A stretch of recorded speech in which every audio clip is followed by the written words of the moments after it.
السلام علیکم۔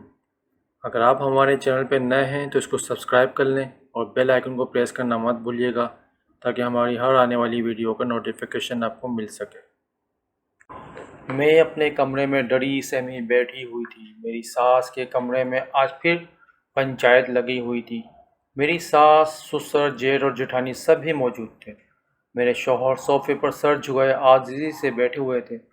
میری ساس کہہ رہی تھی، دیکھ شرجیل، میں نے تیری شادی تیرا گھر آباد ہونے کے لیے کی تھی، اس لیے نہیں کہ تو خوشیوں کو ترس جائے۔ اور انسان کی زندگی میں خوشیاں تب ہی آتی ہیں جب اس کے گھر میں بچوں کی گلگاریاں گونجتی ہیں۔ جب بچہ پیار سے بابا کہتا ہے، بیٹا باپ کے سینے پر چڑھ کر سوتا ہے، تو باپ کی سارے دن کی تھکاوٹ اتر جاتی ہے۔ ایک تو ہے بیل کی طرح محنت کیے جا رہا ہے اور آنگن تیرا سونا ہے۔ کل بڑھاپے میں کون تیرا سہارا بنے گا؟ کبھی یہ سوچا ہے تو نے؟ اپنے بڑے بھائی کو دیکھ، 4 بچے ہیں، الحمدللہ زندگی میں سکھ ہی سکھ ہے۔ جب جب اللہ نے بچے دیے ہیں، بچوں کے نصیب سے تیرے بھائی کا رزق بھی بڑھا ہے، اور تو خود کو دیکھ، بس ایک سوکھی بکری کو پالے جا رہا ہے۔ میرے شوہر بولے، اماں کچھ تو خیال کریں، شگفتوں نے سن لیا تو کیا سوچے گی؟ میری ساس نے جواب دیا، مجھے اس سے کوئی غرض نہیں کہ وہ کیا سوچتی ہے۔ تیری شادی کو 7 سال ہو گئے ہیں، کوئی ڈاکٹر تو نے چھوڑا ہے جس سے علاج نہ کرایا ہو یا جس کے پاس چیک اپ کے لیے نہ گئے ہو؟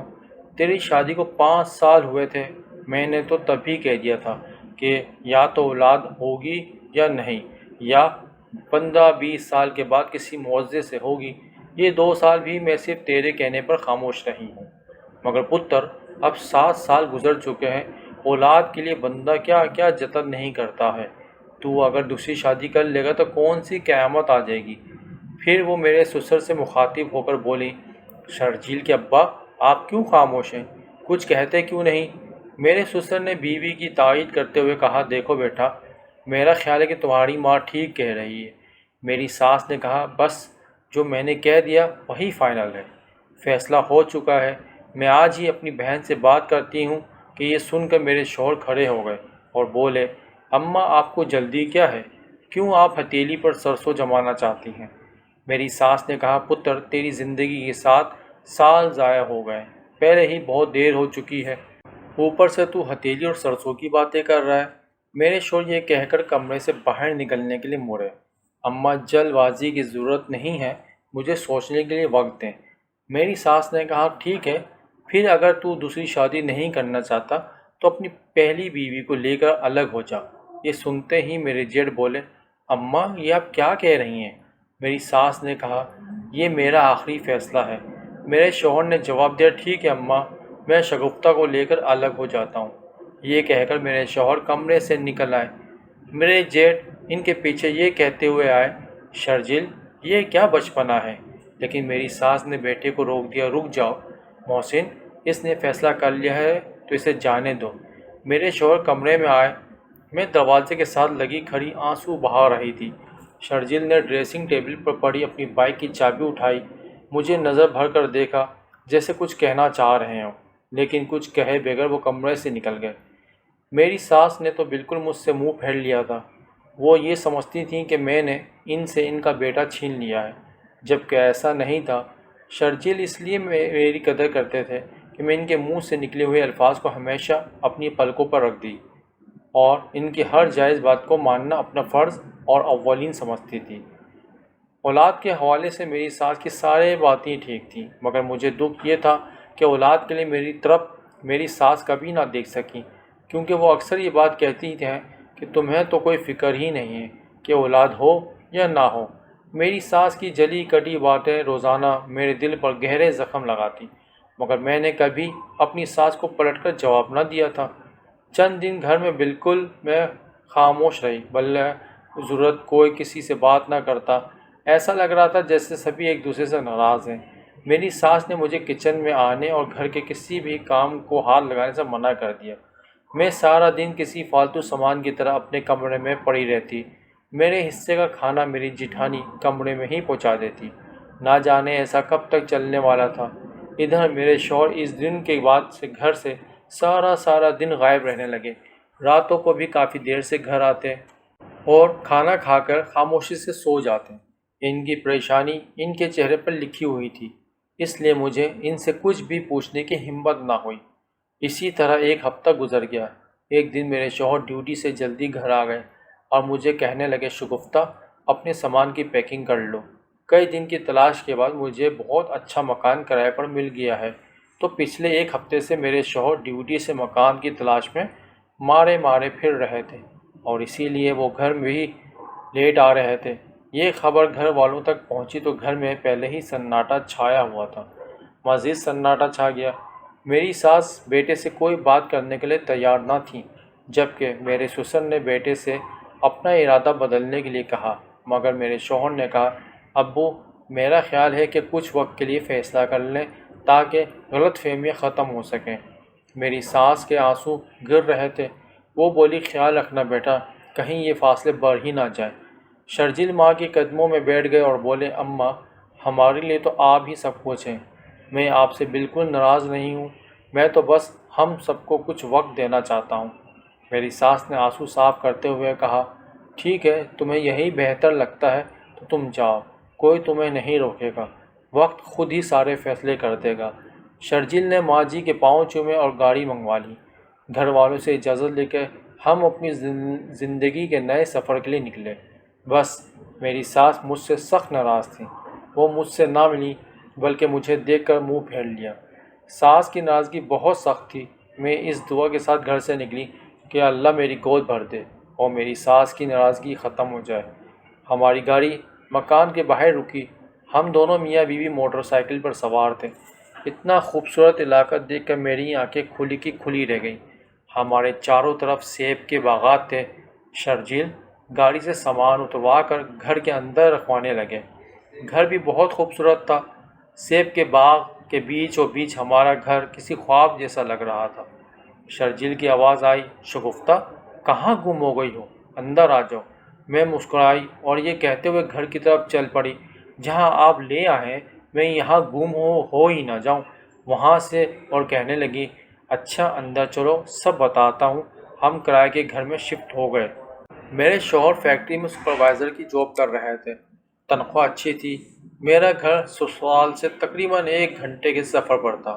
یہ علاقہ شہر سے باہر تھا۔ شہر کی طرح شور ہنگامہ نہیں تھا۔ دراصل شہر سے باہر اچھے مکان مناسب کرائے میں مل جاتے تھے، جبکہ شہر میں مکانوں کے کرائے زیادہ تھے۔ اگر شہر میں مکان لیتے تو ایک تنخواہ میں گزارا مشکل ہو جاتا۔ سامان گھر کے اندر رکھوا کر گاڑی والا چلا گیا۔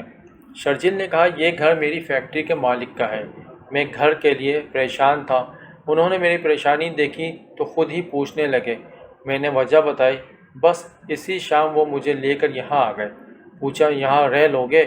جگہ تو مجھے بہت پسند آئی، مگر میں نے سمجھا کہ لوکیشن اچھی ہے تو کرایہ بھی زیادہ ہوگا۔ تو وہ کہنے لگے کہ سیب کے یہ باغات انہی کے ہیں، ان کا یہ گھر برسوں سے خالی پڑا ہے۔ وہ کہہ رہے تھے کہ یہاں رہو گے تو میرے باغات کی دیکھ بھال بھی ہو جائے گی۔ آخر میں نے کسی کو تو یہ گھر دینا ہی ہے، تو تم ہی رہ لو، کرایہ بے شک نہ دینا۔ مگر میں نے فوراً حامی بھر لی۔ یہ بھی کہہ دیا کہ جو کرایہ میں دے سکتا ہوں ادا کروں گا اور باغات کی دیکھ بھال بھی کروں گا۔ بس میرا سیٹ خوش ہو گیا۔ اس کی مشکل بھی حل ہو گئی اور ہماری بھی۔ اتنے میں دروازے پہ دستک ہوئی۔ شرجیل نے دروازہ کھولا۔ باہر 18-19 سال کی ساملی لڑکی کھڑی تھی اور اس کے ساتھ ایک بوڑھی عورت بھی تھی۔ وہ اندر آئیں۔ انہوں نے مجھے سلام کیا۔ شرجیل نے کہا، شگفتہ آبادی زیادہ دور نہیں ہے، یہ ماسی رقیہ اور ان کی بیٹی ہے۔ محنت مزدوری کر کے یہ گزارا کرتی ہیں۔ میں نے تمہاری مدد کے لیے انہیں بلایا ہے۔ گھر کی صفائی اور سیٹنگ میں یہ تمہاری مدد کریں گی۔ میں نے کہا، جی ٹھیک ہے۔ ہم نے کام کرنے کے لیے کمر کس لی۔ کوٹھی نما 3 کمروں پر مشتمل خوبصورت مکان بہت ہی پیارا تھا۔ مکان چونکہ کافی عرصے سے بند تھا، اس لیے کافی گندا بھی ہو رہا تھا۔ ہم نے پورے گھر کی صفائی کی، فرنیچر سیٹ کیا۔ ماسی رقیہ کی بیٹی نے سب کے لیے کھانا تیار کیا۔ اس کا نام کاجل تھا۔ میں نے ماسی رقیہ سے پوچھا، ماسی آپ نے کس سے متاثر ہو کے اپنی بیٹی کا نام کاجل رکھا تھا؟ ماسی رقیہ بولی، اس کی سانولی رنگت سے میں کہا لگا کے ہنس پڑی۔ ماسی رقیہ کی بیٹی ہلکے سانولے رنگ کی ضرور تھی، مگر بہت خوبصورت اور پرکشش تھی۔ سانولی رنگت پر ہلکی براؤن کلر کی آنکھیں دل کی آر پار ہوتی محسوس ہوتی تھی۔ میں نے کہا ماسی، سچ کہوں تو تمہاری بیٹی بہت خوبصورت ہے۔ اگر تم اس کا نام رانی مکھرجی بھی رکھتی تو اس پر بھی یہ نام بھی خوب سستا۔ ماضی رقیہ بولی، پتر میری بیٹی رانی تو پہلے ہی ہے، کاجل نام اس لیے رکھا کہ کسی کی نظر نہ لگے۔ میرے شوہر گھر پر نہیں تھے، وہ کہہ گئے تھے کہ وہ کھانا باہر ہی کھا لیں گے اور شام میں گھر دیر سے آئیں گے۔ ہم کھانا کھانے لگے۔ میں نے 2-3 بار کاجل کو بڑے غور سے دیکھا، جو اس نے بھی محسوس کیا۔ سانولی رنگت میں اتنی پرکشش میں نے آج سے پہلے کبھی نہیں دیکھی تھی۔ ماسی رقیہ خود بھی ایک خوبصورت عورت تھی۔ کاجل کی مشابہت کافی حد تک اپنی ماں سے تھی، بس اس کی ماں کا رنگ ذرا صاف تھا۔ اس نے لہنگا چولی پہنا ہوا تھا۔ اس کی ماں کے مطابق اسے لہنگا اس قدر پسند ہے کہ وہ عام دنوں میں بھی لہنگا چولی ہی پہنتی ہے۔ مجھے محسوس ہوا کہ شاید میں زیادہ ہی اس کے بارے میں سوچ رہی ہوں۔ میں نے اپنے خیال کو جھٹک دیا اور کھانا کھانے میں مصروف ہو گئی۔ کھانے کے بعد ماسی رقیہ نے واپسی کی اجازت چاہی، مگر ہم سب ہی اتنے تھکے ہوئے تھے کہ میں نے انہیں روک لیا اور بولی، آپ یہیں آرام کر لیں، شام کو شرجیل آ جائیں گے تو وہ آپ کو گھر پہنچا دیں گے۔ ماسی رقیہ مان گئی۔ ہم سب آرام کے لیے لیٹے اور ہماری آنکھ لگ گئی۔ مغرب سے کچھ دیر پہلے شرجیل گھر آ گئے۔ ہم سب بے خبر سو رہے تھے۔ دروازے کی گھنٹی کئی بار بجنے کے بعد کاجل اٹھی۔ اس نے جلدی جلدی دروازہ کھولا۔ شرجیل اندر آئے، انہوں نے مجھے ہلایا، میں اٹھ کر بیٹھ گئی۔ ماسی رقیہ بھی اٹھ چکی تھی۔ شرجیل بولے، شگفتہ، مغرب ہونے والی ہے۔ ماسی اٹھ کر کھڑی ہو گئی، بولی، بیٹا پہلے ہمیں گھر پہنچا دو، تمہاری بیوی بہت اچھی ہے۔ اس نے ہمیں روک لیا کام کر کے، ویسے بھی تھک گئے تھے۔ اس نے کہا یہیں آرام کر لیں، شام میں شرجیل چھوڑ آئیں گے۔ چلو بیٹا، شام ہو رہی ہے، ہمیں چھوڑ آؤ۔ شرجیل نے کہا ٹھیک ہے، آپ چلیں۔ ماسی رقیہ نے مجھے الوداع کہا اور چلی گئی۔ یہ علاقہ بہت خوبصورت تھا، خاص طور پر یہ جگہ زیادہ آبادی نہیں تھی۔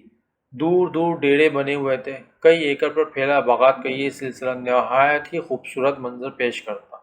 شرجیل صبح ناشتے کے بعد فیکٹری چلے جاتے ہیں، گھر کے کام ختم کرتی اور باغ میں آ جاتی۔ تنہائی میں پرندوں کی آوازیں سننا بہت اچھا لگتا تھا۔ میں کافی وقت انہی باغات میں گزارتی۔ اب تو شرجیل بھی کہنے لگے کہ تمہیں تو یہ جگہ کچھ زیادہ ہی پسند آ گئی ہے۔ سسرال میں تھی تو بڑی فیملی میں گھر کے کام کاج میں وقت گزر جاتا، پتہ ہی نہیں چلتا تھا، مگر یہاں آنے کے بعد ہم 2 لوگوں کے کام ہی کتنے ہوتے تھے۔ شرجیل کے گھر واپس آنے تک میں نے شدید تنہائی کا شکار رہتی، 5 وقت نماز ادا کرتی اور اللہ سے رو رو کر اولاد کی دعا مانگتی۔ یقیناً اولاد جیسی نعمت اس دنیا میں اور کوئی نہیں ہے۔ ایک دن میں باغ میں سیر کر رہی تھی، یا یہ کہیے کہ وقت گزارنے کی کوشش کر رہی تھی۔ اچانک مجھے چھوٹے سے بچے کے رونے کی آواز آئی۔ میں نے ادھر ادھر دیکھا، قریب تو کچھ بھی نہیں تھا۔ میں آواز کے سمت چل پڑی، شاید باغ میں کوئی آیا ہو۔ فیکٹری کا مالک یہی تو کہتا تھا کہ باغ کی دیکھ بھال کرنے والا کوئی نہیں ہے، اس لیے لوگ آ جاتے ہیں، درختوں کو بھی نقصان پہنچاتے ہیں اور پھل بھی چوری کر کے لے جاتے ہیں۔ میں تھوڑی دور گئی تو دیکھا کہ ایک بہت خوبصورت بچہ سفید چادر میں لپٹا زمین پہ پڑا ہوا تھا، لیکن میری ہمت نہیں ہو رہی تھی کہ میں آگے بڑھ کر اسے اٹھاؤں۔ مجھے یقین تھا کہ ارد گرد کوئی تو ضرور ہوگا، ایسا نہ ہو میں بچے کو فقط چپ کرانے کے لیے اٹھاؤں اور بچے کا مالک مجھ پر الزام لگا دے کہ میں اس بچے کو اغوا کر کے لا رہی ہوں۔ تھوڑی دیر میں ایک درخت کی آڑ میں کھڑی ہو کر بچے کو دیکھتے رہی، پھر مجھ سے رہا نہ گیا، میں ڈرتی ڈرتی آگے بڑھی۔ میں نے بچے کو گود میں اٹھا لیا، ادھر ادھر دیکھتے رہی کہ شاید کوئی آ جائے، مگر کوئی نہیں آیا۔ میں بچے کو لے کر آہستہ آہستہ چل پڑی، مگر کوئی نہیں آیا۔ کیا کوئی بچے کو یہاں چھوڑ گیا تھا؟ میں ڈرتے ڈرتے گھر کی طرف چلی جا رہی تھی، پر کوئی نہ آیا تو میں نے تیز تیز قدم اٹھاتی گھر کی طرف بڑھی۔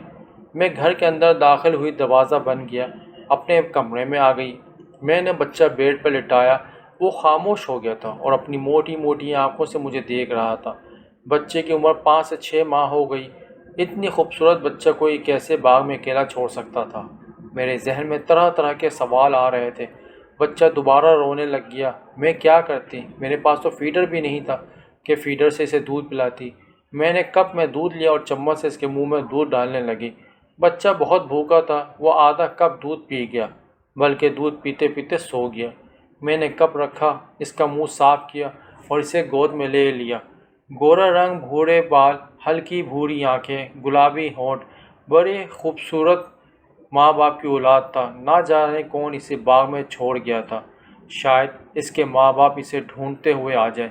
اگر اس کے ماں باپ اسے ڈھونڈتے ہوئے آ جاتے تو یہ ان کی امانت ہے اور امانت لوٹانا ہمارا فرض ہے۔ میں نے بچے کو سینے سے لگا لیا۔ دل سے آواز آئی، اللہ پاک مجھے بھی بالکل ایسا ہی بیٹا دے دے۔ وہ گہری نیند سو چکا تھا۔ میں نے اسے بستر پہ لٹایا۔ کافی دیر بس اسے دیکھتی رہی۔ آخر ظہر کا وقت ہو گیا۔ میں نے نماز ادا کی اور بچے کے پاس ہی آ کر سو گئی۔ دروازے کی گھنٹی بجی۔ میں نے اٹھ کر دروازہ کھولا۔ شرجیل آ گئے تھے۔ انہوں نے سلام کیا اور بولے، جب سے یہاں آئی ہو سوتی ہی رہتی ہو، اس طرح تو بالکل سست ہو جاؤ گی۔ یہ کہتے ہوئے کمرے میں آ گئے، مگر جیسے ہی ان کی نظر بیڈ پر لیٹے بچے پر پڑی وہ ٹھٹک کر رک گئے اور بولے، یہ بچہ کس کا ہے؟ میں نے کہا نہیں معلوم۔ انہوں نے تو حیرت سے میری طرف دیکھا اور بولے، کیا مطلب؟ کیا مطلب نہیں معلوم؟ مذاق کر رہی ہو؟ یہ کہہ کر وہ بیڈ پر ہی بیٹھ گئے۔ میں ان کے پاس بیٹھی اور انہیں سارا واقعہ سنایا۔ شرجیل کہنے لگے، تمہیں اسے لانا ہی نہیں چاہیے تھا، کیا پتہ اس کا کوئی اپنا وہیں کہیں باغ میں گھوم پھر رہا ہو۔ میں نے کہا، گھوم بھی رہا تھا تو کیا بچے کو لاوارثوں کی طرح زمین پر رکھ کر گھوما پھرا جاتا ہے؟ اور میں نے کافی دیر انتظار کیا تھا کہ شاید کوئی آ جائے، مگر کوئی نہیں آیا۔ تب میں اسے لے کر گھر آئی ہوں۔ اگر اسے ڈھونڈتے ہوئے کوئی آ گیا تو ہم اسے اس کے حوالے کر دیں گے۔ میرے شوہر نے میری طرف دیکھا اور خاموش ہو گئے۔ نہ جانے اس بچے کی ماں نے اس کا کیا نام رکھا ہوگا، مگر میں نے اس کا نام احمد رکھا ہے۔ گھر میں بچے کی موجودگی نے میری زندگی میں چار چاند لگا دیے۔ مجھے پہلی بار علم ہوا کہ اولاد زندگی میں کتنی بڑی نعمت ہے۔ شرجیل بھی بچے کی موجودگی سے خوش تھے، مگر وہ تھوڑا ڈرے ہوئے تھے کہ نہ جانے یہ بچہ کس کا ہے۔ وہ مجھے بھی بار بار یاد دلاتے اور کہتے کہ شگفتہ، ہمیں نہیں معلوم کہ بچہ کون ہے۔ کل کو اس کے کوئی والی وارث اسے تلاش کرتے ہوئے آ گئے تو ہمیں اس بچے کو انہیں واپس کرنا پڑے گا۔ لہٰذا اس کے ساتھ اس قدر مانوس مت ہو جانا کہ اگر تمہیں کل اس سے جدا ہونا پڑے تو تم سے نہ ہو پائے۔ مگر سچ تو یہ تھا کہ احمد کی جدائی کا سوچ کر ہی میرا دل بھر آتا۔ شرجیل نے احمد کے بارے میں اپنے گھر میں بھی بتایا تو میری ساس نے پہلا طنز یہی کیا، تمہاری بیوی پرائے بچے سے ایسے خوش ہو رہی ہے جسے خود پیدا کیا ہو۔ کل کو اسے لینے والے آ گئے تو کیا کرو گے؟ اپنا تو کھلونا بھی کوئی کسی کو نہیں دیتا، وہ تو پھر جیتا جاگتا سانس لیتا بچہ ہے۔ بہرحال میں نے اپنا دل مضبوط کر رکھا تھا اور احمد کی پرورش امانت کے طور پر ہی کر رہی تھی، مگر ظاہر ہے میری اپنی گود خالی تھی، اس لیے مجھے اس سے خاص انسیت تھی۔ احمد 1 سال کا ہو گیا مگر اسے لینے کوئی نہ آیا۔ ایک دن شرجیل کی فیکٹری جانے کے بعد میں نے گھر کا کام کاج ختم کیا اور احمد کو لے کر باغ میں نکل آئی۔ اس دن تقریباً 12 بجے ہی شرجیل گھر واپس آ گئے۔ وہ اپنے کمرے میں لیٹ گئے۔ میں اگر گھر پر نہ ہوتی تو انہیں پتہ ہوتا تھا کہ میں باغ میں ہی گئی ہوں، کیونکہ باغ کے علاوہ میں کہیں نہیں جاتی تھی۔ شرجیل اپنے بیڈ پر لیٹے ہوئے تھے کہ کمرے میں کاجل چلی آئی۔ اس نے شرجیل کو سلام کیا۔ کاجل کی آواز سن کر شرجیل ہڑبڑا کر اٹھ بیٹھے۔ شرجیل نے کہا، خیریت ہے کاجل، تم کیسے آئی؟ وہ بولی، بس ویسے ہی صاحب، میں نے سوچا شگفتہ بیوی کو کوئی کام ہوگا تو ان کی مدد کروا دوں۔ شرجیل نے کہا، شگفتہ گھر نہیں ہے، یقیناً وہ باغ میں گئی ہوگی، تم بعد میں آ جانا۔ مگر کاجل کمرے کے اندر چلی گئی اور بولی، آپ کی آنکھیں سرخ ہو رہی ہیں، کیا آپ کو بخار ہے؟ شرجیل نے کہا، ہاں مجھے بخار ہے، اس لیے میں جلدی آ گیا ہوں۔ کاجل یہ کہتے ہوئے آگے بڑھی، اور پھر آپ کے سر میں درد بھی ہوگا، میں آپ کا سر دبا دیتی ہوں۔ شرجیل فوراً بولے، نہیں نہیں، اس کی ضرورت نہیں ہے، میں ٹھیک ہوں۔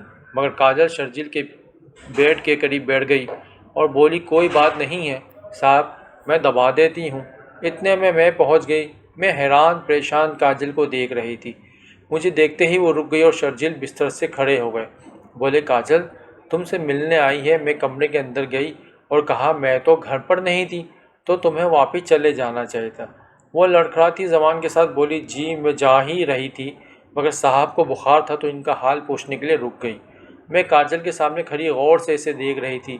1 سال کا احمد میری گود میں کھیل رہا تھا۔ اس نے اپنے ننھے ہاتھ سے ایک تھپڑ کاجل کے منہ پر مار دیا۔ کاجل نے ہائے کر کے اپنا ہاتھ اپنے گال پر رکھ لیا اور واپس جانے لگی۔ میں نے کہا، دوبارہ یہاں مت آنا۔ وہ چلی گئی۔ میں نے شرجیل کی طرف دیکھا تو وہ بولے، شگفتہ ایسا کچھ بھی نہیں ہے جیسا تم سوچ رہی ہو، کم از کم میری طرف سے قتل نہیں ہے۔ میں نے کہا۔ 1 سال کے ننھے بچے نے اسے تھپڑ مارا تو ہائے کہتے ہوئے اس نے اپنا ہاتھ گال پہ رکھ لیا۔ بڑی ڈرامے باز ہیں یہ لڑکیاں، دیکھا آپ نے شرجیل؟ یہ کہہ کر بستر پہ لیٹ گئے۔ ہاں دیکھ لیا۔ ان کا چہرہ سرخ ہو رہا تھا۔ میں نے ان کے ماتھے پر ہاتھ رکھا۔ ارے آپ کو تو بہت تیز بخار ہے، وہ بولے، اسی لیے تو چھٹی لے کر جلدی آ گیا ہوں، دوائیاں بھی لے کر آیا ہوں، مجھے دلیا بنا دو، وہ کھا کر میں نے دوائی لینی ہے۔ ممکن ہے ویسا نہ ہو جیسا میں سوچ رہی تھی، شاید وہ کم عمر تھی اس لیے اس میں گھلنڈرا پن تھا، اور تعلیم یافتہ بھی تو نہیں تھی۔ بہرحال مجھے کاجل کی بے باکی بالکل پسند نہیں آئی۔ کچھ بھی تھا مگر وہ جوان تو تھی، اسے اپنے نامحرم کے بیچ فاصلے کا خیال رکھنا چاہیے تھا۔ چند دن بعد کاجل دوبارہ گھر آ گئی۔ میں احمد کے ساتھ بیڈ پر کھیل رہی تھی، کاجل سیدھا کمرے میں چلی آئی۔ اس نے مجھے سلام کیا اور نیچے بیٹھ گئی۔ وہ شرمندہ نظروں کے ساتھ سر جھکائے بیٹھی ہوئی تھی۔ کہنے لگی، باجی مجھے پتہ ہے میں نے آپ کا دل دکھایا ہے، مگر سچ پوچھیں جیسا آپ سوچ رہی ہیں ویسا کچھ بھی نہیں ہے، اور اگر ایسا کچھ ہوا۔ وہ کانوں کو ہاتھ لگاتے ہوئے بولی، مجھے تو پہلے اماں نے ہی مار دینا ہے، میری اماں غصے کی بہت تیز ہے۔ پھر اس نے میرے گھٹنوں پر ہاتھ رکھ کر اور بولی، مجھے معاف کر دیں، میرا قصور نہیں ہے۔ ہاں میں پڑھی لکھی نہیں ہوں کہ آپ لوگوں کی طرح سوچوں، ہم لوگ بس ایسے ہی ہیں، سارے سادے، اور اگر آپ میرا یقین کریں یہ سب ایک غلط فہمی تھی اور کچھ نہیں۔ باجی آپ بہت اچھی ہیں، مجھ سے دوستی کر لیں، سچی سے اس دوستی کے بدلے میں آپ کو لہنگا گفٹ کروں گی۔ اس کی بات سن کر میں کہا لگا کر ہنس پڑی۔ اچھا لہنگا؟ وہ مسکراتے ہوئے بولی، جی۔ میں نے کہا، لہنگے کی ضرورت نہیں ہے، آج میرے ساتھ کچن میں کھانا بنواؤ، یہی تمہاری سزا ہے۔ وہ خوشی سے کھڑی ہو گئی اور دوپٹے کو اپنی کمر پر لپیٹتے ہوئے بولی، یہ بھی کوئی کام ہے، میں کھانا بناؤں گی، آپ احمد کے ساتھ آرام کریں۔ یہ کہتے ہی وہ اچھلتی ہوئی کمرے سے باہر نکل گئی۔ میں اسے دیکھ کر ہنس رہی تھی۔ وہ واقعی لاابلی شخصیت کی تھی، جو جوان ہو چکی تھی مگر ابھی بھی بچپنا اس سے چھلکتا تھا۔ بلا شبہ وہ کھانا بھی بہت اچھا بناتی تھی اور منٹوں میں کام ختم کرتی تھی۔ ماسی رقیہ نے اپنی بیٹی کو بہت اچھی تربیت دی تھی۔ شرجیل بھی 2-3 دن بخار کے بعد صحتیاب ہو چکے تھے۔ میں نے اس سے شرجیل کی پسند کا کھانا بنوایا۔ اس نے کھانا تیار کیا، پھر احمد کے ساتھ کھیلتی رہی اور شرجیل کے واپس آنے سے پہلے چلی گئی۔ میرا دل کاجل کی طرف سے مطمئن ہو چکا تھا۔ اس دن کے بعد وہ اکثر ہی کبھی شرجیل کی موجودگی میں اور کبھی غیر موجودگی میں گھر چلی آتی، گھر کے کاموں میں میرا ہاتھ بٹاتی اور چلی جاتی۔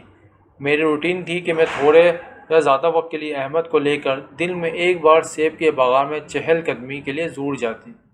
ایک دن شرجیل میری غیر موجودگی میں گھر آئے کوئی ضروری فائل لینے کے لیے۔ میں نے انہیں دور سے ہی گھر آتے ہوئے دیکھ لیا تھا۔ میں ابھی تیز قدم اٹھاتی گھر کی طرف چلی۔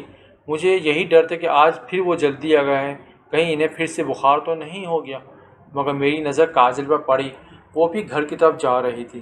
اسے دیکھ کر میں درخت کی اوٹ میں چھپ گئی۔ وہ گھر کے اندر داخل ہوئی۔ میں نے احمد کو گود میں اٹھایا اور تیز قدم اٹھاتی گھر کی طرف چل پڑی۔ دروازے سے اندر داخل ہوئی۔ کمرے سے کاجل اور شرجیل کی آوازیں آ رہی تھیں۔ شرجیل کہہ رہے تھے، کاجل تم پاگل ہو گئی ہو، شگفتہ کا اعتماد بڑی مشکل سے بحال ہوا ہے، الٹے پاؤں یہاں سے واپس چلے جاؤ، سمجھی کاجل؟ بولی شرجیل صاحب، میں اپنے دل کے ہاتھوں بہت مجبور ہوں، آج تک آپ کے علاوہ کوئی میرے دل کو اچھا نہیں لگا، جو مرضی قسم لے لیں، آپ نے مجھ سے شادی نہ کی تو میں آپ کے نام پر بیٹھی رہوں گی، میں کہ کسی اور سے شادی نہیں کروں گی۔ شرجیل نے کہا، کاجل میرا ہاتھ چھوڑ دو۔ کاجل بولی، کبھی نہیں چھوڑوں گی۔ شرجیل بولے، اچھا تو تم ایسے نہیں مانو گی، چلو نکلو میرے گھر سے۔ میں جلدی سے ساتھ والے کمرے میں گھس گئی اور کمرے کے دروازے کے پیچھے چھپ کر دیکھنے لگی۔ شرجیل کاجل کا ہاتھ پکڑے سے کھینچتے ہوئے باہر والے گیٹ کی طرف لے کر جا رہے تھے۔ تم جانتی ہو تمہاری عمر کی میری چھوٹی بہن ہے، میں تمہاری یہ باتیں مزید نہیں سن سکتا۔ کاجل شرجیل کی منتیں کرنے لگے، شرجیل صاحب خدا کے لیے مجھے اس طرح گھر سے نہ نکالیں، میں آپ کی منت کرتی ہوں، میں آپ کے بغیر نہیں رہ سکتی۔ شرجیل نے گیٹ کھولا اور کاجل کو گھر سے باہر دھکا دیتے ہوئے بولے، اب تم ادھر کا رخ مت کرنا۔ کاجل غصے سے چلائی، آپ کو غرور کس بات کا ہے؟ آپ کی بیوی ایک اولاد تو آپ کو دے نہیں سکتی، پتہ نہیں کس کا بچہ اٹھا کر گھوم رہی ہے۔ شرجیل بولے خبردار، بہت ہوا، بس چلی جاؤ یہاں سے۔ یہ کہہ کر انہوں نے دروازہ بند کر دیا۔ میں دروازے کے پیچھے سے نکلی اور انہیں دیکھنے لگی۔ انہوں نے دروازہ بند کیا، واپس مڑے، مگر مجھے دیکھتے ہی ٹھٹک کر رک گئے۔ کاجل بہت بڑی باتیں کہہ گئی تھی۔ میں اپنے شوہر کی آنکھوں میں خود کو تلاش کرنے لگی۔ وہ خاموشی سے کمرے کے اندر چلے گئے۔ چند لمحوں بعد کمرے سے باہر نکلے۔ ان کے ہاتھ میں ایک فائل تھی۔ انہوں نے فائل مجھے دکھاتے ہوئے کہا، میں یہ فائل لینے کے لیے آیا تھا۔ شام کو تھوڑی دیر ہو جائے گی، فیکٹری میں کام زیادہ ہے، تم پریشان مت ہونا۔ یہ کہہ کر وہ چلے گئے۔ محبت بہت بے رحم ہوتی ہے، جس نے ہو جائے انسان اس سے دستبردار ہونا بھی اپنا جرم، اپنی تذلیل سمجھتا ہے۔ کاجل کی محبت کی توہین ہوئی تو اس کی حالت بھی کم و بیش ایسے ہی تھی جس طرح وہ چلا رہی تھی، لیکن مجھے بہت صدمہ ہوا۔ مجھے کاجل سے یہ امید نہیں تھی۔ میں نے اس پر دوبارہ بھروسہ کیا اور اس نے دوبارہ مجھے دھوکہ دیا۔ کاجل گھر جانے کی وجہ سیب یا باغات میں چلی گئی۔ اسے اپنی کہکشوں کی دنیا اندھیر ہوتی دکھائی دے رہی تھی۔ چلتے چلتے وہ روتی ہوئی باغ کے آخری حصے میں چلی گئی۔ باغ کے آخری حصے میں پہنچتے ہی وہ گھٹنوں کے بل زمین پر بیٹھی۔ اس نے زور سے چیخ ماری۔ میں احمد کو سلا رہی تھی۔ اس کی درد بھری چیخ میرے کانوں نے بھی سنی تھی۔ وہ رو رہی تھی۔ محبت میں شکست اس کے لیے ناقابل برداشت تھی۔ اسی وقت ایک عورت اس کے پاس آئی۔ اس نے کاجل کے کندھے پر ہاتھ رکھا اور اس کے سامنے بیٹھ گئی۔ کاجل نے اس کی طرف دیکھا۔ عورت کی آنکھوں میں آنسو تھے۔ وہ ڈھیر عمر عورت تھی۔ عورت نے اپنے آنسو پوچھتے ہوئے کہا، شگفتہ، جتنی معصوم نظر آتی ہے اتنی ہے نہیں۔ ہم دونوں ہی اس کے ڈسے ہوئے ہیں۔ یہ سنتے ہی کاجل نے چونک کر اس کی طرف دیکھا۔ اجنبی عورت بولی، کچھ لوگ اتنے خطرناک ہوتے ہیں کہ وہ کچھ نہ بھی کریں تو بھی سب کچھ برباد کر دیتے ہیں۔ ہم چاہ کر بھی ان کا کچھ نہیں بگاڑ سکتے۔ کاجل اپنے آنسو صاف کرتے ہوئے بولی، شگفتہ بی بی نے تمہارے ساتھ کیا کیا ہے؟ اجنبی عورت گہرا سانس بھرتے ہوئے بولی، تمہاری بی بی کے پاس میرا بیٹا ہے۔ کاجل نے حیرت سے کہا، کیا؟ شگفتہ بی بی کے پاس تمہارا بیٹا ہے؟ اجنبی عورت بولی، ہاں، وہ میرا بیٹا ہے۔ کاجل نے کہا، اگر وہ بچہ تمہارا ہے تو جاؤ جا کر اس سے لے لو۔ اجنبی عورت بولی، جب میرا بچہ کھویا تھا اس وقت تو 5 مہینے کا تھا، اب وہ 1.5 سال کا ہو چکا ہے۔ اس کی تو شکل ہی تبدیل ہو گئی، نہ جانے اب اس کی پرانی نشانیاں ہوں گی یا بھی نہیں۔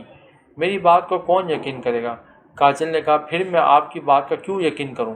اجنبی عورت بولی، تمہیں میرا یقین کرنا ہوگا، ورنہ میں اپنے بچے کے بغیر ہی مر جاؤں گی۔ تمہیں یہ تو یقین ہے نا کہ وہ تمہاری بیوی کو ملنے والا بچہ 5 مہینے کا تھا اور اسے وہ بچہ اسی باغ سے زمین پر پڑا ملا تھا؟ کاجل نے ہاں میں سر ہلایا۔ اجنبی عورت بولی، تو پھر یقین کرو، میں وعدہ کرتی ہوں، تم میرا بچہ بھی مجھے لا دو، میں تمہیں ایسا تعویذ دوں گی کہ شرجیل کا دل خود بخود تمہارے لیے نرم ہو جائے گا، بلکہ وہ خود تمہارے پاس دوڑا چلا آئے گا۔ کاجل نے کہا، کیا یہ ممکن ہے؟ ہاں ممکن ہے، اس لیے تو وعدہ کر رہی ہوں۔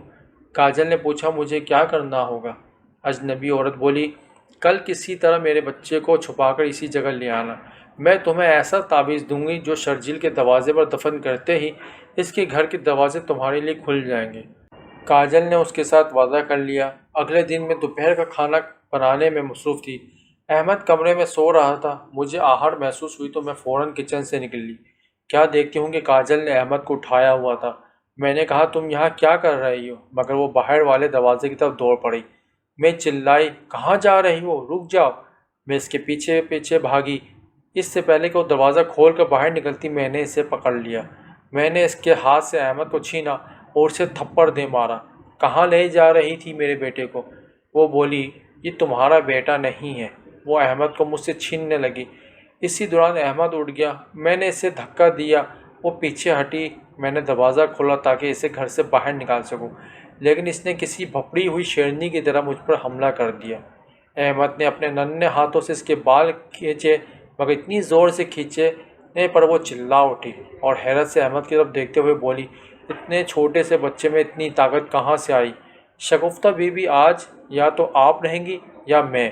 وہ بالکل پاگل ہو چکی تھی۔ وہ میری طرف بڑھی۔ میں نے اسے روکا، مگر اس بار احمد نے پھر اس کے بال کھینچے اور اتنی زور سے کھینچی کہ وہ چیختے ہوئے کہنے لگی، میرے بال چھوڑو۔ اسی وقت میں نے اسے گھر سے باہر دھکا دے دیا اور دروازہ بند کر کے کنڈی لگا دی۔ میں نے کچن میں آئی، فریج سے پانی کی بوتل نکالی، کمرے میں آئی اور کمرے کا دروازہ بھی بند کر کے دیا۔ میں نے احمد کو بستر پہ بٹھایا اور خود بھی وہیں بیٹھ گئی۔ دروازہ بجنے کی آواز آئی۔ کاجل زور زور سے دروازہ پیٹ رہی تھی۔ میں نے پانی پیا، احمد کو بھی پانی پلایا۔ تھوڑی دیر خاموش ہو گئی۔ میں نے شرجیل کو کال کیا اور انہیں جلدی گھر آنے کے لیے کہا۔ عصر کے وقت شرجیل گھر پہنچ گئے۔ پوچھنے لگے کیا ہوا شگفتہ، خیریت ہے؟ آج بہت زیادہ مصروفیات تھی۔ فیکٹری سے نکلتے نکلتے 1 گھنٹہ لگ گیا اور شہر میں ٹریفک اتنی تھی کہ یہاں تک پہنچتے مزید 1 گھنٹہ لگ گیا۔ احمد فرش پر کھیل رہا تھا۔ میں نے شرجیل کو دوپہر کا سارا واقعہ سنایا۔ واقعہ سنتے ہی شرجیل دم داخور رہ گئے۔ بولے یہ تم کیا کہہ رہی ہو؟ میں نے کہا میں بالکل سچ کہہ رہی ہوں۔ وہ پاگل ہو چکی ہے، یا وہ پہلے سے ہی پاگل تھی۔ آج وہ احمد کو مجھ سے چھین کر لے جاتی اگر اللہ نے مدد نہ کی ہوتی۔ کوئی نارمل شخص کسی کے گھر میں گھس کر دن دہاڑے کیسے بچوں کو اغوا کر سکتا ہے؟ ایسا تو صرف آدھا مجرم ہی کرتے ہیں۔ شرجیل بولے شگفتہ تم کچھ دن کے لیے گھر سے باہر مت نکلو اور گھر کا دروازہ بھی بند رکھنا۔ مجھے ڈر ہے کہ وہ کہیں تمہیں یا احمد کو نقصان ہی نہ پہنچا دے۔ میں اس کے گھر جاتا ہوں اور اس کی ماں سے بات کرتا ہوں، اور پھر اس کے بعد بھی اگر وہ باز نہ آئی تو پھر میں خاموش نہیں رہوں گا۔ میں علاقے کے چند بزرگوں کو اس معاملے میں شامل کروں گا۔ یہ کہہ کر وہ چلے گئے۔ میں احمد کے پاس ہی فرش پر بیٹھ گئی اور اسے کھیلتے ہوئے دیکھنے لگی۔ میں خود حیران تھی کہ 1.5 سال کا بچہ اتنی زور سے کسی کے بال کیسے کھینچ سکتا ہے۔ یہ یقیناً اللہ کی ہی مدد تھی۔ میرا بیٹا اپنے پیروں پر چل کر ہنستے ہوئے میرے پاس آیا تو میں نے اسے گلے سے لگا لیا۔ میرے شوہر شرجیل ماسی رقیہ کے گھر شکایت لے کر گئے۔ پہلے تو اسے یقین ہی نہیں آیا اور وہ شرجیل کے ساتھ لڑ پڑے۔ اسی وقت کاجل نے کہا ماں شرجیل صاحب جو کہہ رہے ہیں ٹھیک کہہ رہے ہیں۔ یہ سننے کی دیر تھی کہ ماسی رقیہ نے وہیں کاجل کو مارنا شروع کر دیا اور بولے بیٹا تم جاؤ، آج کے بعد تمہیں شکایت نہیں ملے گی۔ اگلے دن ایک بار پھر کاجل روتی دھوتی باغ میں اسی جگہ پہنچی۔ وہاں ادھر ادھر نظر دوڑائے اسی عورت کو ڈھونڈ رہی تھی۔ اچانک اسے آواز آئی، نالائق کہیں گی، خالی ہاتھ آئی ہے، تو آتی ہی نہ۔ آواز کہیں اوپر سے آ رہی تھی۔ کاجل نے آواز کی سمت دیکھا۔ قریب ایک گھنے درخت پر وہی اجنبی عورت بہت موٹے اور مضبوط تنے پر ٹانگیں لٹکائے بیٹھی زور زور سے اپنے ٹانگیں ہلا رہی تھی۔ کاجل نے کہا آپ وہاں اوپر کیوں بیٹھی ہیں؟ عورت بولی تو یہاں کیوں آئی ہے؟ کاجل نے کہا میں شرمندہ ہوں کہ میں آپ کا کام نہیں کر سکی، لیکن میں وعدہ کرتی ہوں کہ جس دن شرجیل صاحب میرے ساتھ شادی کے لیے راضی ہو گئے میں آپ کو آپ کا بیٹا لا دوں گی، کیونکہ شادی کے بعد تو جیسا ہے میں انہیں کہوں گی وہ ویسا ہی کریں گے۔ عورت آنن فانن درخت سے چھلانگ لگا کر کاجل کے سامنے کھڑی ہوئی۔ کاجل ڈر کے مارے پیچھے ہٹی، مگر اس نے کاجل کو گریبان سے پکڑ لیا اور اس کی آنکھوں میں آنکھیں ڈال کر بولی تو خالی ہاتھ یہاں کیوں آئی ہے؟ مجھے ہارے ہوئے انسان زہر لگتے ہیں۔ یہ کہہ کر اس نے کاجل کو اٹھا کر زور سے دور پھینک دیا۔ اس کے سر درخت کے ساتھ ٹکرایا اور وہ وہیں بے ہوش ہو گئی۔ میں احمد کو سلانے کی کوشش کر رہی تھی۔ یہ اس کے سونے کا وقت تھا، مگر نہ جانے وہ کافی دیر سے کیوں بے چین تھا، سو ہی نہیں رہا تھا۔ میں اس سے گود میں لیے صحن میں ٹہل رہی تھی۔ اچانک میری سر پر کسی نے مارا۔ میں آگے کی طرف جا گری، مگر احمد کو میں نے نیچے گرنے سے بچا لیا۔ میں نے مڑ کر دیکھا، بھیانک عورت میرے سامنے کھڑی تھی۔ وہ بولی میں انسان نہیں ہوں، جن ہوں۔ میری بڑی ڈھیٹ ہے تو، ہر وقت اس بچے کو سینے سے لگائے گھومتی رہتی ہے، چھوڑتی ہی نہیں ہے۔ یہ بچہ میرا ہے، اسے محلے حوالے کر دے۔ میں احمد کو گود میں لیے کھڑی ہوئی اور بولی احمد میرا بیٹا ہے، میں اسے کسی اور کو نہیں دوں گی۔ جن زادی چلاتی ہوئی آگے بڑھی، میں انسان نہیں ہوں یہ کہ تجھ سے ہار جاؤں، مگر اسی لمحے وہ رک گئی۔ احمد میری گود سے اترنے لگا۔ میں نے کہا نہیں بیٹا مت جاؤ، مگر وہ زبردستی نیچے اتر گیا اور جن زادی کے سامنے کھڑا ہو گیا۔ جن زادی درد سے کراہتے ہوئے اپنی گردن کو گھمانے لگی۔ احمد اس کی طرف بڑھ رہا تھا اور وہ پیچھے ہٹتی جا رہی تھی۔ جن زادی چلائی میں ہار نہیں مانوں گی، میں تجھے وقت کے چکر میں ایسا پھنساؤں گی کہ کوئی تجھے وہاں سے نکال نہیں پائے گا۔ اور جس بچے کو تو لے کر گھوم رہی ہے یہ بچہ ابھی، اس نے اتنا ہی کہا تھا کہ وہ میری نظروں کے سامنے سے غائب ہو گئی۔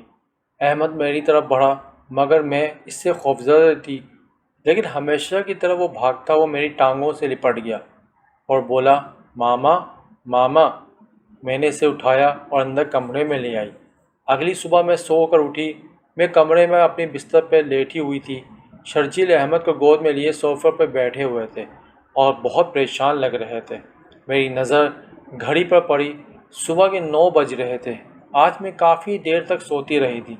شرجیل تو 7 بجے ہی فیکٹری کے لیے نکل جاتے تھے۔ وہ اب تک یہیں بیٹھے تھے اور مجھے جگایا بھی نہیں۔ احمد کی مجھ پر نظر پڑی۔ مجھے دیکھ کر وہ ہنسنے لگا۔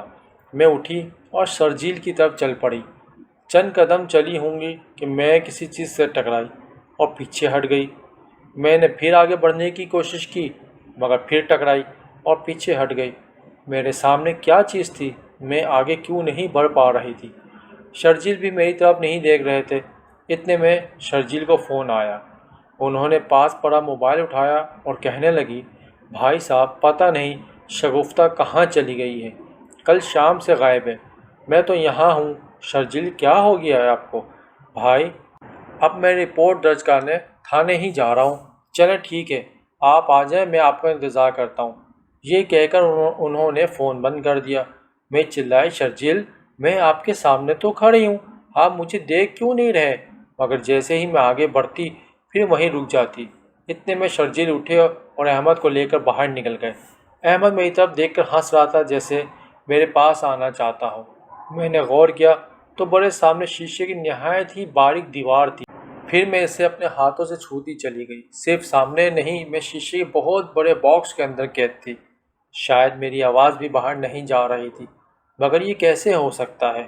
میں تو کل احمد کے ساتھ کھیل رہی تھی۔ میں نے دماغ پر زور دیا تو مجھے یاد آیا جس وقت میں نے احمد کو گلے سے لگایا میرا سر بہت بھاری ہونے لگا، اور پھر میں نے تجھے وقت کے چکر میں قید کر دیا۔ میں نے آواز کی طرف پلٹ کر دیکھا۔ میرے سامنے وہی جنزادی کھڑی تھی۔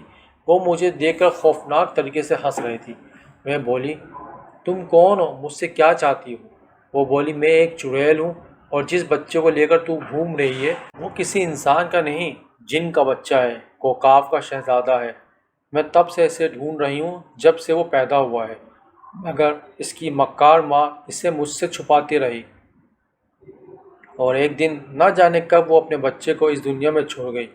وہ تجھے مل گیا۔ وہ بچہ بہت طاقتور ہے، اسے تو میں آج لے کر ہی جاؤں گی، چاہے مجھے تیرے شوہر کو مارنا ہی نہ پڑے۔ میں چلائی، نہیں میرے شوہر کو کچھ مت کرنا، مگر میں دیکھتے ہی دیکھتے وہ غائب ہو گئی۔ میں اس وقت کے چکر سے کیسے نکلوں؟ مجھے شرجیل کو بچانا ہے، اور احمد اس کا کیا ہوگا؟ میں نیچے بیٹھی رونے لگی۔ قریب 2 گھنٹے کے بعد شرجیل احمد کمرے میں آئے۔ ان کے ساتھ میرے جیٹ بھی تھے۔ شرجیل نے احمد کو زمین پر چھوڑ دیا۔ میرے جیٹ کہنے لگے، فکر نہ کرو شرجیل، ہم نے FIR درج کرا دی ہے، تم فکر نہ کرو، شگفتہ جلد ہی مل جائے گی۔ شرجیل نے کہا، ہو سکتا ہے کاجل سے پوچھ گچھ کرنے کے بعد پولیس مجھے بلائے، مطلب شک و شبے میں شرجیل پولیس میں کاجل کا نام لکھوائے آئے تھے۔ میں شیشے سے ٹیک لگائے بیٹھی ہوئی تھی۔ احمد میرے پاس آ گیا اور ماما ماما کرنے لگا۔ وہ مجھے دیکھ سکتا تھا۔ اتنے میں میرے جیٹ کھڑے ہوئے اور بولے، اچھا شرجیل، اب میں چلتا ہوں۔ ابو کو ابھی میں نے کچھ نہیں بتایا کہ وہ پریشان ہو جائیں گے، اللہ جلد ہی یہ مصیبت ٹالے۔ اب میں چلتا ہوں، کوئی بات ہو مجھے فون کر دینا۔ شرجیل نے کہا، جی بھائی، آج میں گھر پر ہی ہوں۔ باتیں کرتے دونوں کمرے سے باہر نکل گئے۔ شرجیل کمرے میں آئے، احمد پر ایک نظر ڈالی اور ساتھ والے کمرے پر چلے گئے۔ ان کے جاتے ہی دروازہ بند ہو گیا۔ کمرے کے اندر ہلکی روشنی تھی، وہ بھی روشن دان سے آ رہی تھی۔ خوف کے بارے میں اٹھ کر میں کھڑی ہو گئی۔ اسی دوران وہ چڑیل کمرے میں نمودار ہوئی۔ احمد بھی اس کی طرف مڑا۔ وہ بولی، چل بچے، میرے ساتھ جانے کا وقت ہو گیا ہے، مگر احمد اسے دیکھ کر ہنس رہا تھا۔ اس نے احمد کی طرف ہاتھ بڑھایا۔ میں چلائی، میرے بیٹے کو چھوڑ دو، یہ کسی جن کا بچہ نہیں ہے، مگر احمد نے اس کا بازو ایسے پکڑ کے مروڑ دیا کہ وہ چیخ مار کر نیچے گئی۔ احمد کے کہا لگا کے ہنس پڑا۔ خوف سے میں نے پیچھے ہٹنے لگی کہ کیا واقعی احمد جن کا بچہ تھا، کیونکہ انسان کے بچے میں ایسی طاقت نہیں ہوتی۔ چڑیل کو غصہ آ گیا۔ وہ غصے میں لال پلی احمد کی طرف بڑھی، لیکن وہ بھاگ پڑا۔ اس نے بھاگتے ہوئے چڑیل کو ٹھوکر لگائی۔ وہ دھڑام سے منہ کے بل نیچے زمین پر گر پڑی۔ احمد کے کہہ لگاتا بھاگتا وہ صوفے پر چڑھ گیا۔ کافی دیر بعد احمد نے اسے اسی طرح بھگاتا رہا۔ وہ بھی اسے پکڑ پکڑ کر تھک چکی تھی۔ میں نے ہنستے ہوئے چڑیل سے کہا، میں انسان ہوں، اسی لیے تم نے مجھے تو قید کر دیا، لیکن اوقات تمہاری اتنی نہیں کہ ایک جن کے 2 سالہ بچے سے تم جیت سکتی۔ یہ سنتے ہی وہ غصے میں آ گئی۔ وہ تیزی سے بھاگتے شیشے کے آر پار میرے سامنے کھڑی تھی۔ اس نے میری گردن دبوچ لی اور غصے سے گرجی، میں تجھے زندہ نہیں چھوڑوں گی میں۔ اتنے میں احمد نے وہیں صوفے پر بیٹھے بیٹھے اپنا ہاتھ ہماری طرف بڑھایا۔ چڑیل کڑھاتے ہوئے باہر نکلی، چھوڑ میرے بال، لیکن احمد اس کے بال کھینچتا ہوا اسے باہر نکال کر لے گیا۔ اتنے میں شرجیل زور زور سے دروازہ بجانے لگے۔ وہ کہہ رہے تھے، یہ دروازہ کیسے بند ہو گیا؟ کون ہے اندر؟ احمد بیٹا، احمد بیٹا۔ چڑیل فرش پر بیٹھی ہوئی تھی۔ احمد نے مسلسل اس کی بال پکڑ رکھے تھے۔ اتنے میں کمرے میں ایک اور جن زادی نمودار ہوئی۔ اسے دیکھ کر چڑیل بولی، ملکہ آپ؟ جن زادی نے کہا، تو میرے بیٹے کا تو مقابلہ کر نہیں سکتی تو ہار کیوں نہیں مان لیتی؟ میں اپنے بیٹے کو انسانوں کی دنیا میں تیری نظر سے بچانے کے لیے چھوڑ کر گئی تھی، کیونکہ اس وقت میرا بیٹا بہت چھوٹا تھا اور تو اسے آسانی سے نقصان پہنچا سکتی تھی۔ لیکن جس دن یہ بھلی عورت میرے بیٹے کو باغ سے لے کر یہاں آئی ہے، میں اسے دیکھ رہی تھی۔ تم کیا سمجھتی ہو کہ میں نے اپنے بیٹے پر نظر نہیں رکھی ہوئی تھی؟ لیکن مجھے تسلی تھی، جیسے ہی میرا بیٹا 2 سال کا ہوا، پھر تو میرے بیٹے کو نقصان نہیں پہنچا سکے گی۔ چڑیل خاموش تھی، کچھ نہ بولی۔ جن زادی نے اپنے ہاتھ میں ایک انگوٹھی پہن رکھی تھی جس نے سرخ میں نگینہ لگا ہوا تھا۔ اس نے وہ انگوٹھی چڑیل کی طرف کی تو دھوئے میں تحلیل ہونے لگی اور بھاپ کی مانند اڑتی ہوئی ملکہ کے نگینے میں چلی گئی۔ احمد ملکہ کو دیکھ کر صوفے پر زور زور سے کود اور ہنس رہا تھا۔ ملکہ نے مسکراتے ہوئے احمد کی طرف دیکھا اور اسے گود میں لے لیا۔ احمد ملکہ کی گود میں خوش تھا۔ ملکہ میرے قریب آئی۔ اس نے اپنی شہادت کی انگلی شیشے پر رکھی۔ چڑیل کا سارا جادو ٹوٹ گیا۔ میں وقت کے چکر سے باہر آ چکی تھی۔ دروازے پر دوبارہ زور زور سے دستک ہوئی۔ شرجیل دروازہ کھولنے کی کوشش کر رہے تھے۔ میں نے کہا، اتنی محبت سے میرے بیٹے کی پرورش کرنے کا شکریہ۔ جو احسان تم نے مجھ پر کیا ہے، میں اس کا بدلہ تو کبھی نہیں اتار سکتی، لیکن تمہیں ایک خوشخبری ضرور سناتی ہوں۔ میں نے کہا، کیسی خوشخبری؟ وہ بولی، تم بہت جلد 2 بیٹوں کی ماں بننے والی ہو، اور میں دعا کرتی ہوں کہ تمہارے بیٹے بھی بالکل تمہاری طرح خوبصورت اور نیک ہوں۔ میں نے پوچھا، کیا آپ احمد کو لے جائیں گی؟ وہ بولی، ہاں، میرا بیٹا کوکاب کا شہزادہ ہے اور وہاں سب اس کا بے چینی سے انتظار کر رہے ہیں۔ احمد نے محبت سے میرے گال کو چھوا۔ اگلے ہی لمحے ملکہ احمد کو لے کر غائب ہو گئی۔ شرجیل اب دروازہ توڑنے کی کوشش کر رہے تھے۔ میں نے جلدی سے دروازے کی طرف بھاگی اور دروازہ کھولا۔ وہ اندر آئے اور مجھے دیکھ کر حیران ہو گئے۔ ابھی وہ کچھ کہتے کہ میں اسی وقت بے ہوش ہو گئی۔ مجھے ہوش آیا، شرجیل میرے پاس ہی بیٹھے ہوئے تھے۔ میں پلنگ کے سرہانے ٹیک لگا کر بیٹھ گئی۔ انہوں نے مجھے پانی پلایا اور کہنے لگے، گھر میں کیا چل رہا ہے؟ مجھے کچھ بھی نارمل نہیں لگ رہا۔ تم ملی ہو تو احمد غائب ہو گیا، اب میں اسے کہاں ڈھونڈوں؟ میں نے شرجیل کو ساری کہانی سنائی۔